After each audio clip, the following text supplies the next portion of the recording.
Welcome to Goldboys Live, presented by Pickett Sports Sleeper Picks. Boys, we have a series. They did it again. Miami rallies from down, I think it was 15 second quarter Yeah. after having a big lead early, and we have a 1-1 series. And man, I don't know what to think anymore. I'm going to ask you guys, Brian and Brad, has anything changed for you after seeing game two now? I think the only thing I can actually say that's changed is something that hasn't even changed at all, but we just saw it more. We kind of mentioned beforehand. We had that coverage going into the series where we talked about how Miami is one of those teams where it just kind of feels like, oh yeah, like they're undersized, or oh yeah, they don't have the depth, or oh yeah, they might be tired. And then you see them Yeah. play, and you're like, man, there's just something that goes beyond sports sometimes, where it's beyond matchups, it's beyond what you can analyze. They just I mean, they almost blew it at the end, like with that little scariness. But man, they shot outrageously from three, and they just kind of have whatever you need to like find a way to win. They did it, so it was kind of fun to watch. Yeah. Miami, you can't count them out. But what was really interesting is like Mike Malone was just like, I'm gonna put this little tiny baby lineup in. He kept putting so much small lineups, but I thought what the Nuggets did so well in game one was use their size, but they went small a lot in that game, which was really interesting. Like having Brown out there with Brown Green rotation was really interesting one. And they played a lot of minutes. I know it was Oh probably because yeah. Michael Porter Jr.'s shot selection was awful, but like you were killing them with length in the first game. Oh yeah, I think it's also funny. Where as a person that also was on Michael Porter Jr. from like like that was my plan first. Like you talk about having a plan. When I watched that second half on game one, I was like, you know what, Michael Porter Jr. is not hitting his shots, but he's getting really good looks. I want to find a way to attack him game two. Even I can sit there and be like, you know what, I needed him to do good, but I can see why he lost minutes. I hate when people are like, I can't believe he's not playing. And I'm like, I don't know. If you saw what I watched, I could completely agree why I wasn't playing. Yeah, his shot selection was like he was taking shots, forcing shots when there's like three defenders around him, when there's guys open underneath the hoop. Like And just getting completely lost defensively, just terrible both very ends, lost. and only played 5 minutes in the fourth quarter, and really, I think a lot of that was because Caldwell Pope got, fouled out, otherwise it would have been even less. It's this Are you guys in a position now where you think Miami wins the series, can win the series? Anything fundamentally changed for you after seeing 2 games? No. Really? I think like this is just like another game where this kind of reminds me of like the Lakers series, right? Like, but the only difference between the Lakers and the Heat is the Heat were able to close that game when they were had Denver up against the ropes. What was that game one of that series? Yeah, it's the only thing that really changed for me. It was like I still think Denver pulls out a win. Like I think Miami for them to win would have to win 2 games in Miami. Yeah, I think it's one of those things too where I just had to check because We might have lost them. We can I think keep we lost keep rolling Brian. between us. Yeah, it's just tough now because if you're Miami, all you got to do is win 2 out of 3 at home out of the next 3. Yeah, Assuming Denver doesn't win 3 straight, and you at least got a game 7. Now, game 7, Denver would be home; they'd be favored. We still think they're the better team, but hey, man, game 7 against this team, which has this voodoo magic going. Game 7 is a scary proposition, and it's just look. If Denver can come out and win game 3, we're gonna feel like all right, Denver's in good shape here, but. I don't know. Would you go as far as to say if the winner of Game 3 wins the series? Like if Miami got up 2-1, would you think they're going to win, or you need to see them win both here? I need to see them win both. And I man, like I think that your bet that like when I was watching that game yesterday, and it was like when I was watching that game yesterday, and you were talking about the bet that was last series where both of these to go game 7. Yeah. I was like thinking about it, like at no point was I comfortable laying that what was it, 8.5 pregame. And then when Denver went on that run and they were still like 6.5 point favorites, at no point was I comfortable then. I was like, this could go 7 games. Just like Spoelstra's just such a good coach. Like, God, it just makes me feel like the Heat aren't out of it. I'm on the Heat to win it all, but I did put a little bit on Denver spread, and I just think that there was a little bit of value in it pre-flop, but just watching it, it's just like we can't count this team out. Game 3 is not until Wednesday, so we have a couple games, a couple days here. So we don't want to spend too much time on Game 3 with a Yeah, couple days. But actually, you're not going to be on, so I can get your not going to be thoughts. here. Denver is laying 2.5 in Miami. Total is around 215. Adjusted series, Denver like minus 250, Heat plus 210, plus 220. Anything on Game 3? Anything on the series that you would add if you had nothing right now? I wouldn't add anything on the series, but I think the only line that actually has value from the spread or money line perspective is Denver -2.5 at -108. Like, because if I'm looking at Miami at +2.5, I'd rather take Miami money line, but then I'd rather have Miami money line at like +135. But I'm not saying I'm going to bet either any of those. But I'm saying if I were like gun to my head had to take one of those, it'd be the spread at -2.5 at -108. I think that has the most value out of any of these. We saw a slower pace game yesterday. I was only thinking 79 possession. I mean, really a slow paced game, but they just shot the lights out from three, which pushed the game over. Would you have a feel here on the total? Uh, I think it goes. I think it goes under. I think that was Yeah. a very fortunate over. But it could have been back to back unders in this series. And it's no surprise that's at 215. Like I think that's a very comfortable number for the books to lay to get kind of good action on both sides. What do you think? I'd probably lean under. I just Yeah, think they're playing slow here. It's are you here in playback? I am. Just yeah, a tough one if you had the under because he had the right pace for an under here, but just lights out shooting by Miami, which they keep doing. Yeah. Like, man, Gabe Vincent came out swinging. And was it Struce? Yep. Okay, so you knew to bet Struce over threes after last game. And I was going to bet it, but I need to see what the starting lineup was. I did not know the game started at 8. It's like 8:15. It's 8:15 and I open up my app and then I get a notification from Twitter that says, "So what? Are we just not going to cover Jokic or something?" And I was like, "What are they talking Yep, about?" they snuck it up on you. They definitely snuck it up. We're used to these games starting at 8:45. Sunday, they always started a little earlier for whatever reason. They could even probably start it earlier, 7:30, whatever. Good.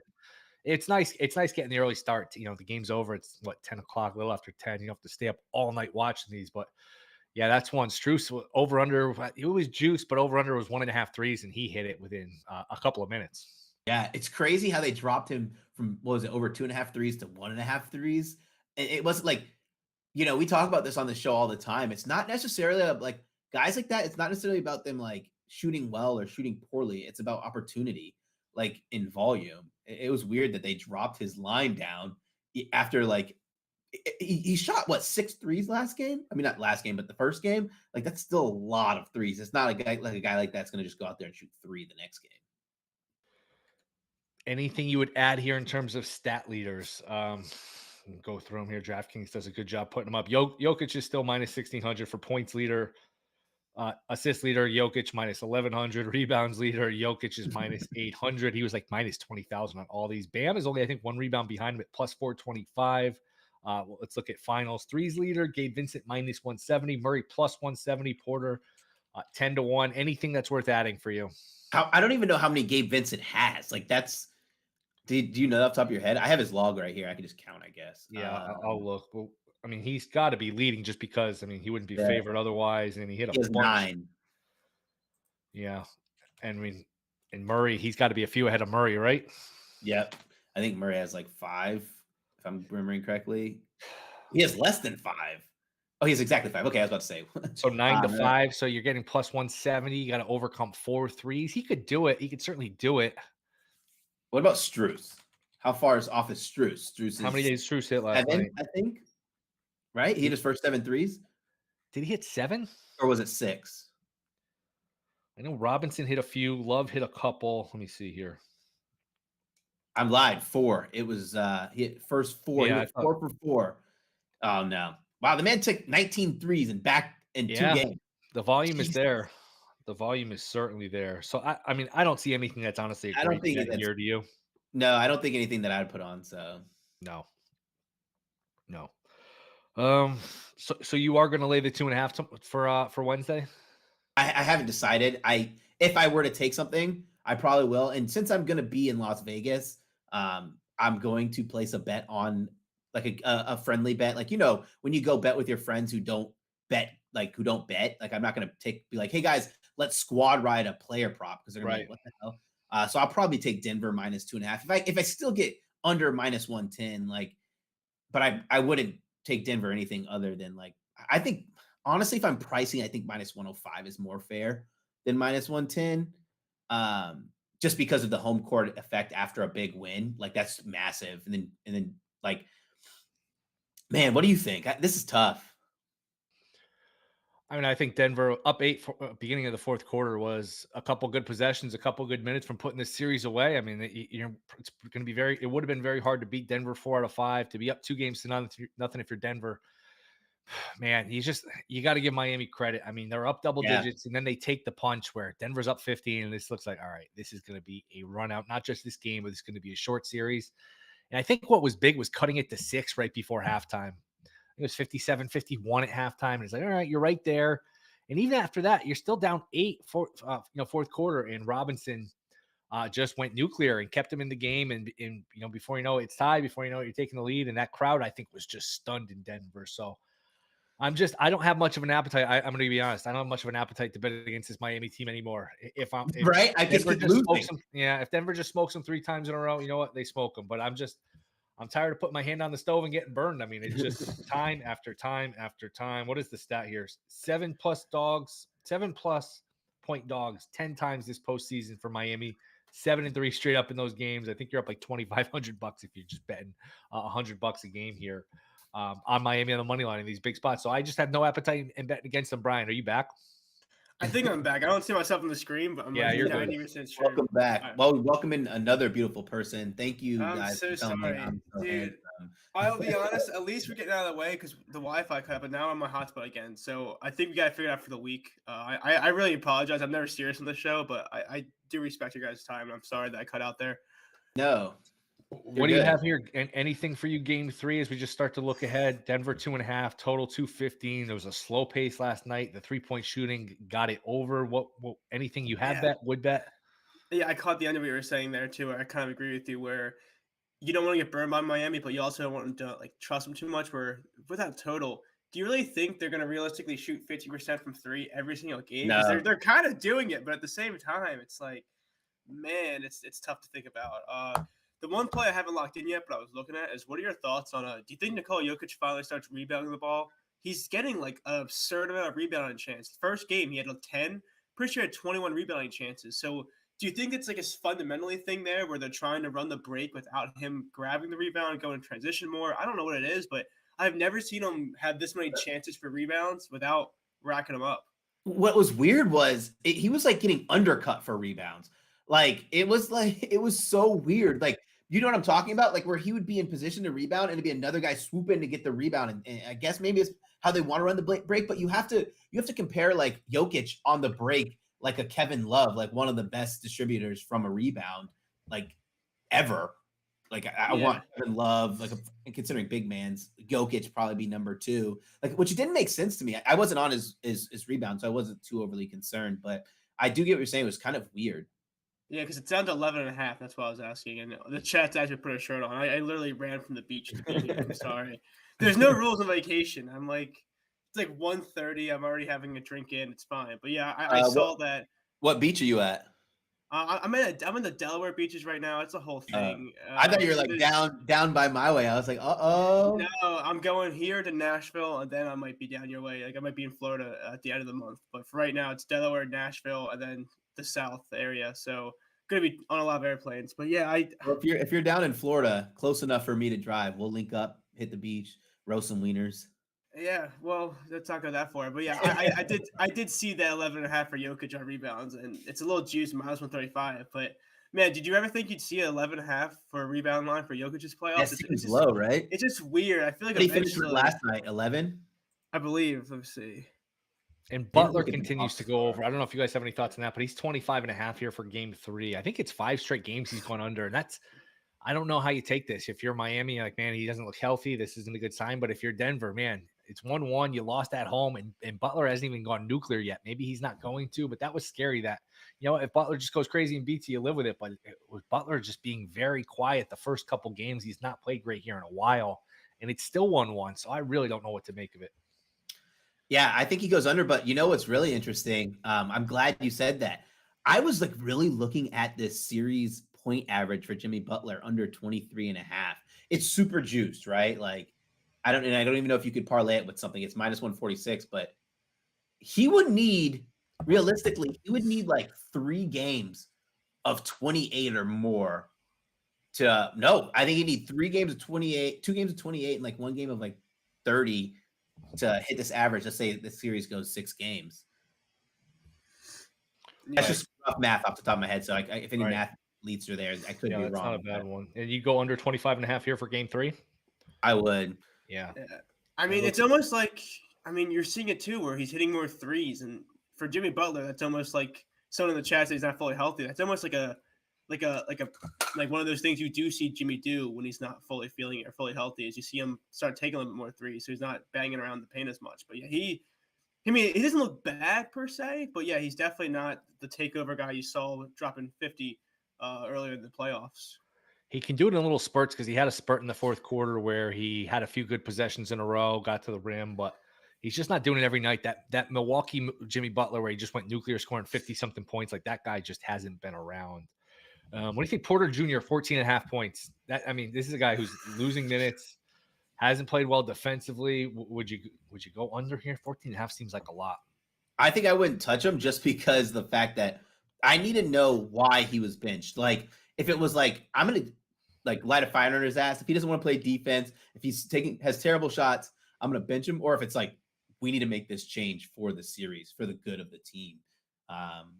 But yeah, 14.5 seems like a lot. Honestly, I didn't even want to take his point total over because it was like 2.5 points over the higher than the first game from game 1 to game 2. And I was just like, I know he's going to fill it up, but I probably would have taken it and got burnt if it was the same number. Yeah, that's fair. I think, did you see that one picture where he's at the top of the key and he's taking up the shot? Yeah. And there's like Jokic here, and there's like Aaron Gordon, and I mean, Yeah. we talked about for game 1, Aaron Gordon gets most of his offensive production by being forgotten about, and he's literally sitting there like this at the hoop with no one around, and it's like shoot or shoot, man. So I think it's one of those things where, yeah, if you're not going to pass the ball and you're also not going to be present on defensive side of the ball, I mean, this is the NBA Finals. I'm totally okay. Even if I bet on you, if you're not playing, there's clearly a reason Michael Porter Jr. lost minutes last night.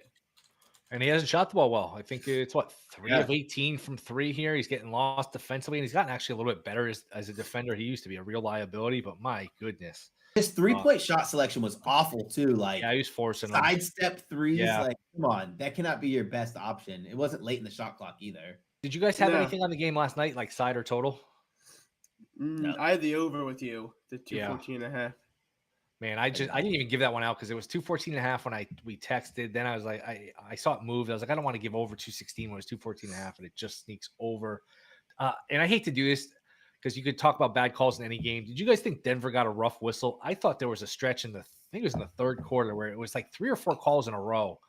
A few out of bounds, a foul, like every single one of them. At least a few of them were 50-50, if not just like looked like it was off Miami. Denver never challenged, which was weird. And I think they left the building with their challenge, having never used it. Did you guys think Denver got a rough whistle, or am I looking at it from my own lens? I think it was late. I will think it's funny that if you look on Miami Heat Twitter, they're saying no. If you look at Denver Twitter, they're saying yeah. So I think it's one of those things where it definitely seemed that way at times. Then there was that one where Jokic the only one I could think about is Jokic had that 1-3 that looked iffy. But yeah, there was a stretch where it was like a lot of ticky-tack calls was going one way.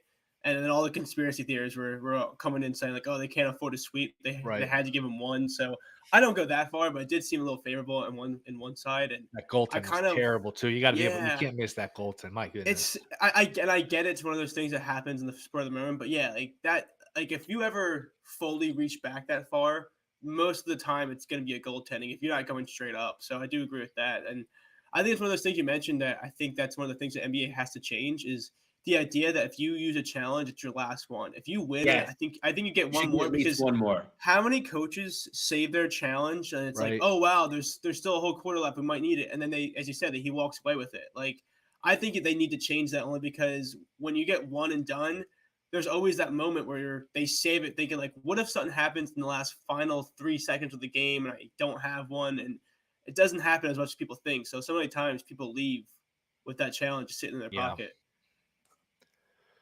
I think too much so because, hey, if you can – no, it's tough. If you can just wipe away points or whatever, you almost have to do it. And the momentum of the game, sometimes it matters. I get why they save it.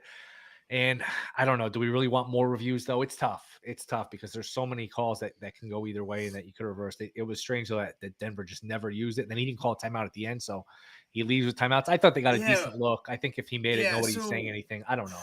I'm glad you said. I want to pose that for both of you guys because I wasn't sure you guys talked Okay. about because I did cut out.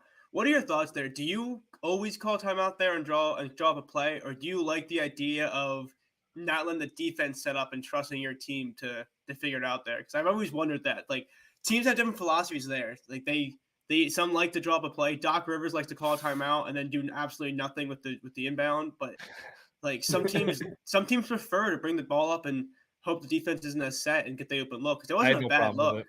I have no Yeah, problem. Yeah. I think it's one of those things where no matter what in the NBA or any professional sports team, it's under a microscope that it's always a problem. If they call a timeout, got a bad look, everyone would have been Right. like, "Oh, they should have just ran the play." It's Like, result based. It is yeah, result based.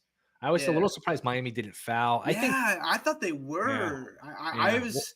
I feel like you, where I was watching it like here at this beach bar, and I was like, "Foul, foul, foul," and everyone's like, Right. "Why would they give him points?" And I'm like, I was so close to like tweeting at WillHill, being like, "I can't believe they didn't foul that. That's your go-to thing up 3." Yes, I like fouling up 3. I do think when you're down 5 though, and you get the 2, then you need the 3. It's just harder to get the 3 when everyone knows you need the 3. I prefer to try to Yeah. get the 3 first, and then at 2, you know what? You can play for the win. You can play for the tie. You have more options where the foul's out of the picture. You don't have to rush up a shot. I don't know. Anything else? Oh, I was going to ask you guys if Hero's good to go. How do you handle that? How do you think they'll handle that? You can't play him a lot. Like you can't. I just think you have to Small be yeah. cautious about the chemistry that you built. Especially if you. I mean, like, what's the point in bringing him early? Does he provide that much value? Where he plays a good chunk, 25 plus. Like, I don't think so. I mean, Sheen made 4 straight when it counted, so just keep playing Duncan Robinson. No, I think it's one of those things where I think it's a tough place because contract-wise, you don't want to think about that, but it's hard to look at a guy that if they clear him and say, "Hey, you're our starter all year. You're our guy. You're the guy we paid, but we don't want you to play." But I do think they had to play him. I kind of agree with Brad. I think it's got to be small rotations, right? Like 20, 25 minutes, like small doses. rotations. Yeah. 5 minutes here or there. See if he can make some shots because it's tough. You don't want to. I don't know. You don't want to lose this series having never played him. Like, man, what if? But then if you play him, it's like Yeah. you got a good thing going right now. Do you really want to throw a monkey wrench into that? I'm not sure. It's like I don't want to compare it to this, but it's like the same thing where imagine like in the NFL, if you have like a quarterback, wide receiver, like some star player, like not star, but you know, he does contribute a lot to this team. If they're ready to go when it comes to like the conference finals or the Super Bowl, it's like, do you play them? Do you not? It's kind of like that, where it's hard to say, hey, you're the guy that helped us get here. Like, I know that the playoffs, but he's been such a big part of the team. It's hard not to like give him that like tip of the cap when if he's fully cleared. Yeah. I think you do whatever's best for your team. If you think he's going to help you win, you do it. If not, you can't worry about his feelings. I mean, you're 3 wins away from a championship, but you can't worry about egos and how people are going to feel. Yeah. I think I agree. to do what's best for. I'm also not a fan of Tyler. I'm not like a huge fan of Tyler. I don't. No, think he's like I don't hate him, but like I just think he's one of those guys where if he didn't have a song about him, would he be as popular? I don't know. Like, I think it's where it comes out to be. I mean, he certainly looks replaceable in this run, man. Remember, he got hurt, game 1 against Milwaukee, and then the same day Giannis got hurt, and everyone's like, oh, or not everyone. Yep. I think it was either Barkley or Reggie Miller said, oh, Reggie Miller. It was Reggie Miller that said that the loss more there. Yeah. Crazy. So far, not true. I think the case. I think the Bucks missed Giannis a little bit. Like yeah. Oh well, I guess from NBA Central, Tyler Hero is still experiencing soreness and swelling in his shooting hand. That's after easier. Yeah, that makes it a little easier. What do you think? What do you guys think the series will be after 4 games? See, this is tough. This is tough because you guys might disagree. I think it might be even still because I thought Miami would get one at home 3 or 4. So I didn't know it'd be 1-1, but I still think it's even. I think this could be a series. I'm not down on Denver, but I just think I'm higher on Miami than some people are, just for that. Whatever you want to call it, whatever they have, it's magic.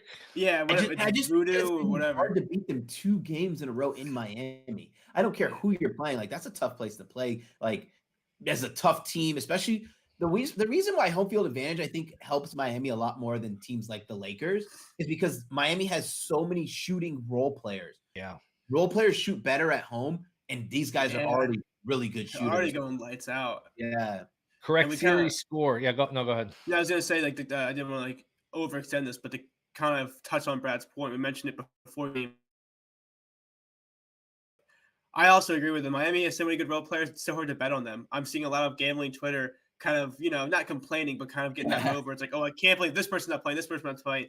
I mean, Duncan Robinson brought them back in the game. Like, seriously, like that 10-point run they had under him was like the shift of the game. And he checked out 2 minutes later for defensive reasons. So the Miami's got so many players like that and so many role players where it's hard to put money on them because at any given point they're not gonna, you don't have the thing where it's like, oh, he's 0 for 4. Let's let him feel it out. Like they're totally okay saying, hey, Martin, you're not playing well. We're going to sub you out. We're going to go smaller here. Like they will sub out for those role players. There's only 2 guys on this team that really have the definitive role.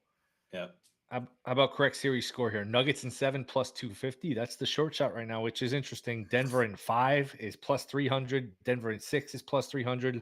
Miami in 6 plus 550.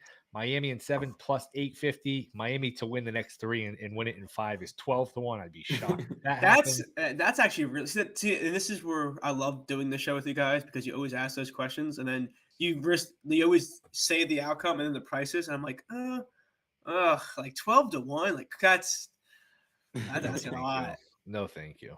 Yeah, I do think what we were thinking. Brad, you think 6, 5, 6? I think if I say 6, it's tough because then that means we think Denver is going to win 2 out of 3 in Miami. 2 out of 3 in Miami, which they could. Yeah. No, I think that Denver in 6 is really good, a really good idea. But realistically, it's probably 7, right? Like this just feels like it's going back to Denver even. Which is awesome because I think a week ago everyone was talking about how this would be 4 over. 5. Yeah, how about that guy who dropped like 20,000 on the sweep? Yeah, how about Josh? I hope Josh is still in here. Josh, like, what did he have? I think he said it was more likely to go 4 than 6, and now it's a little shift. I know I like Josh a lot. I picked it in 5, and I said it more likely 4 than 6, so I was wrong. I mean, that's why I'm a little I'm a little gun shy to keep just betting against them because they just keep doing it, and it's not like. It's funny. They're down 8 fourth quarter. They're down 15. It's like all these things just keep coming back and coming back. They're just so hard to kill. It's just they have 9 lives. It's incredible. Yeah. I think the important thing is we do a lot of sports media like we do, and we put our faces out there where you have to be able to take a stand, but also able to know, like, say, like, you know what? Congrats to this person or congrats to this team because this team, like I said, I haven't put any money on the series for series long stuff, but I don't know what it is. But even I like watching this Miami Heat team, and I see 2 to 1 for the series, and I'm like, there's just no value there. So it's one of those things where you can kind of just tip your cap and be like, whatever they're doing, Michael's secret stuff they have up there, it's working. Yeah. You guys started prep for football at all? Any football bets for you guys before we get out of here? Yeah, I have some. Yeah, go ahead. I have. I think my favorite one is Vikings to make the playoffs. It's literally plus 115. I don't know what it is now, but it was plus 15. Plus 115. Hold on, I'm pulling them up right now. Yeah, I saw they're plus 330 to win that division. That seemed high. Yeah. I know they're due for aggression. Their defense was bad, but Flores should help their defense. Flores should help their defense a lot. Flores has not had oh my God, I wrote the metric down, but since he's coached, he's not had like a negative EPA defense. Oh wow. Since he's been on a defensive staff ever, like, which is pretty wild. Which, like, a lot of people don't really understand what EPA is, but I think it's a pretty good metric when you're looking at like longevity. From game to game, it might, not matter as much, but if you want to talk about the longevity of a team, I think that's pretty solid. Yeah. I also took here, go to Brian. I'm trying to pull mine out. I was going to say I'm just starting my groundwork because I usually don't do too many work in like futures markets, but I do think there's some markets that are really fun to look at for the NFL this year. And I'm lucky enough when I was at Live Casino watching Game 6 of the Sixers, and I was sad after they blew that could have won thing. I did take the Cardinals team total like under 8.5 at like minus 140 before they lost Hopkins. It's at like 5.5 now. So I have this. It opened 5.5, so it was been 4.5 for a while. Yeah, so like it was. I think it was like I had the ticket. It was like 7.5, but like it was like a lot of juice. And I was just like at the point where I just took it because my friend was with me was a Cardinals fan. So that's one ticket I'm gonna have on my fridge for a little while because I took the all under, and it was like I think it was like minus 160 or something. Whatever it was, whatever sportsbook it was that was there. They had like FanDuel, but they had like other side kiosks, and I was just shopping around. So that'd be a fun one. But I took Jags to win their division, minus 160. These will, like, my breakdowns will be in the fantasy draft guide for NBC this year. So when that gets on shelves, guys, go ahead and buy it and let me know, and I'll give you a kiss because, thanks for supporting. But and I also have Okay, it was plus 116 for Vikings to make the playoffs. I took this number by Bijan Robinson, most rushing yards, plus 112. I think the line moved a little bit on this from the open.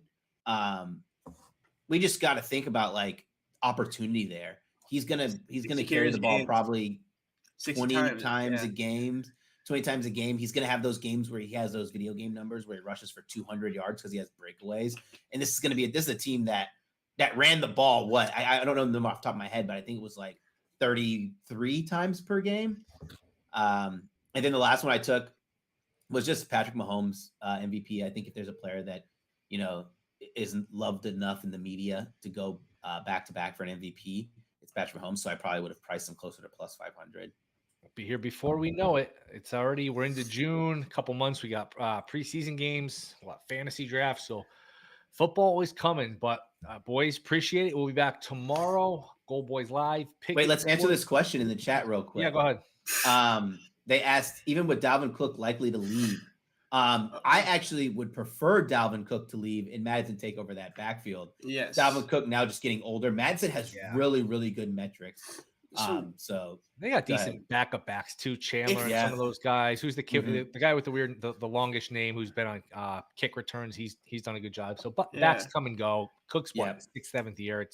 It's probably past the time. If we did open this can for 1 second, I was going to ask Will after the show with like 1 more minute. It's funny. Go ahead. In my dynasty league, I have Dalvin Cook, and I was going to trade him, and I decided not to, only because I have the Madison handicap. So I kind of like that. I would like that's solid. Dalvin Cook to move because I like it curates 2 backs, and if you're a 12-man dynasty league or whatever, any kind of depth is so perfect. So I actually would love if Dalvin Cook leaves and I get like 2 starters out of it. That'd be kind of cool. And where's he? He's probably going to Miami, we think. Miami, probably. Yeah. I think he'd fit there. He'd fit there. They could use a back for sure. They could absolutely. Remember when Chase Edmonds was being a guy in Miami? He had that week 1 where I was like, dude, this is a great fit for him. And then he saw like 30% of snaps the rest of the year. They haven't had a big time back in a while. Yeah, talking about admitting when you're wrong. Me and WillHill over there, we did a draft show, and I was saying like, hey, if you can get Chase Edmonds late, like in the later rounds, like I thought he was gonna be great in Miami. For week 1, I was kind of like, hey, if you started him like 2 touchdowns, that was great. And then the rest of the season, I was like, you know what? I was incorrect. He did not do anything in Miami. Yeah. All right, boys. We'll be back tomorrow, 1:00 Eastern-ish. Goldboys Live, Pickett Sports, Sleeper Picks. Of course, check them out. Brian, Brad, appreciate you guys. Good luck with all your plays. We'll see you tomorrow.